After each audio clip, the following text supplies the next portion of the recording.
Over the next 7 minutes, I'm going to show you how to make this knife. If you have all these supplies, you should be able to finish the project in one day. Start by drawing this pattern on a piece of steel that is 1/8 or a 1/16 inch thick. This piece is going to be your blade. I cut my blade out of a circular saw blade. You then want to use a rotary saw to cut the blade out of the piece of metal you're using. It will take a long time and a lot of your blades will probably break. With my project, I broke 2 of them.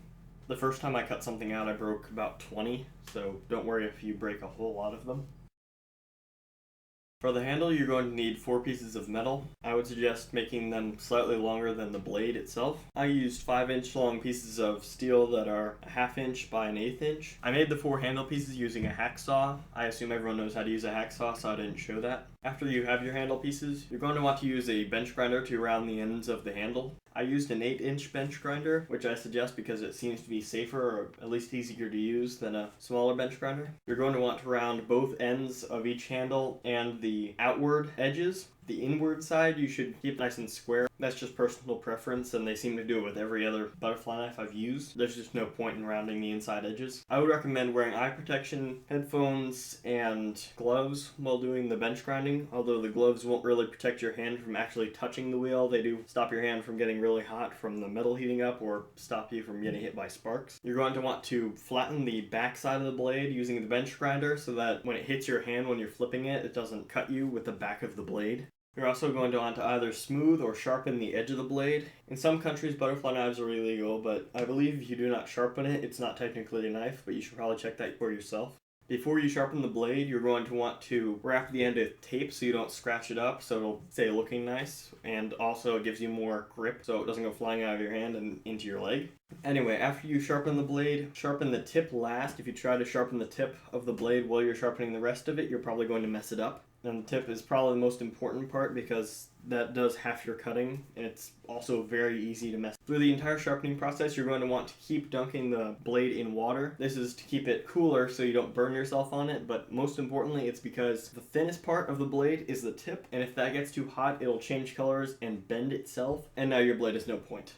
Your blade is done when you can look right at it, and you see that the tapered edge you made on both sides are meeting in the middle all the way down the blade. Next, you should sand the handles. Next, you're going to do all of your drilling. You're going to want to use a 5/64 inch drill bit, which is pretty much the second smallest size.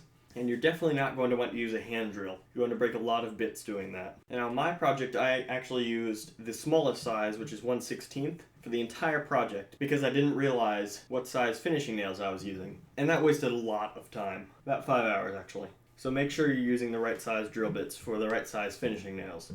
And if you have a finishing nail that's that small, it's probably going to break, so you definitely want to buy a larger one. What you really need to use is a drill press. Put a hole in each end of 2 of the handles to make sure they're equidistant from each side and slightly closer to the ends. This makes it so it can rotate without hitting itself. After you make 2 holes in 2 of the arms, you're going to want to make sure you line them up with the other 2, and then put the drill bit through the one you already put a hole into the other one. That way they're perfectly lined up. After you make a mark on the second handle doing that, pull them apart, make sure you don't mix up which handle is which, and drill the rest of the hole. Then put the handles back together, put a pin, or I used a safety pin for this, through the hole. That way they stay lined up, and do the other side. That way they don't get misaligned. I actually did misalign 2 of them, and I had to re-drill a hole, so now I have a pointless hole in the middle of my butterfly knife. After you have the 4 holes in the handles, rubber band them together so they don't get mixed up. Then you're going to have to drill 2 holes in the blade itself. If you're using 1/2 inch wide handles like I am, the spacing between the centers of both handles is also going to be 1/2 inch. You're going to want to draw a line straight down the center of the blade and put a mark slightly over 1/4 inch away from the mark on each side. Then you're going to drill a hole in both of those spots. Those are for the rotating pins. For the other end of the handles, you're going to need to find a piece of metal that's slightly thicker than the blade itself. If it's the exact same size, it's probably not going to work very well. Start by drilling 2 holes in this piece. They should both be close to the edge, so you have to make one less cut. Then cut out these pieces with the rotary tool and some bolt cutters. Either one works, but you're probably going to have to use both at some point, unless you put both ends right at the corners of the metal, in which case you can just use bolt cutters. You could also use a hacksaw. After you've made the cut with either the bolt cutters or whatever you're using, you can just wiggle the piece piece until it snaps off. You can then use bolt cutters to cut a finishing nail into the right size. You're going to want to not have the tip of the finishing nail or the head of it, so you just want the dowel from the middle. Now you can use steel dowels or something different if you want, but remember you have to smash it with a hammer, so don't use hardened steel. So cut it to a size so when you stick it through the handle, the blade, and the other side of the handle, it's sticking out about this much. Then you're going to hit it with a hammer until it's flat enough on one side so that it can't pull itself through, flip it over, and keep alternating which side you're hitting until it's not sticking out at all. Now after you put both handles on, you shouldn't be able to move the handles very much at all. If it's loose enough to flip after you finish hammering on it, it's not tight enough and hammer it some more.